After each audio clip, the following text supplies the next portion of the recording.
महालक्ष्मी अष्टकम्।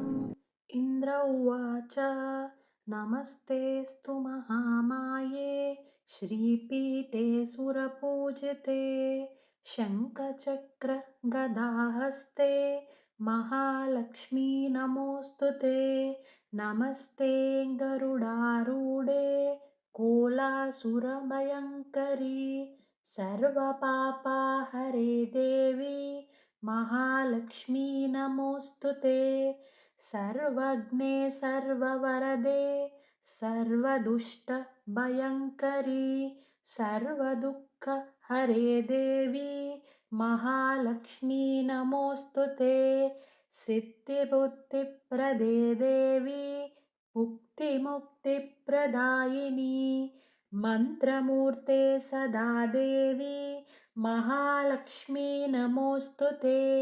आद्यन्तरहिते देवी आदिशक्ति महेश्वरी योगज्ञे योगसम्भूते महालक्ष्मी नमोऽस्तु ते।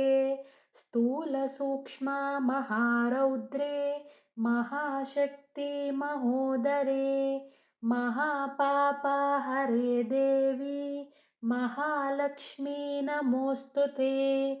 पद्मासनस्थिते देवी परब्रह्मस्वरूपिणी परमेशी जगन्मातः महालक्ष्मी नमोऽस्तु ते।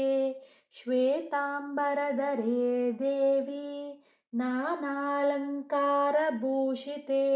जगत्स्थिते जगन्मातः महालक्ष्मी नमोऽस्तु ते। महालक्ष्म्यष्टकं स्तोत्रं यः पठेत् भक्तिमान् नरः सर्वसिद्धिमवाप्नोति राज्यं प्राप्नोति सर्वदा। एककाले पठेन्नित्यं महापापविनाशनं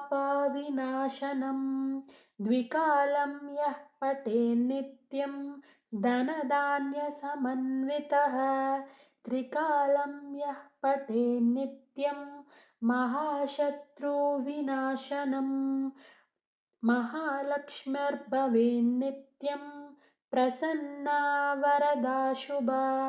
इति श्रीन्द्रकृतं महालक्ष्मी अष्टकस्तोत्रं सम्पूर्णम्।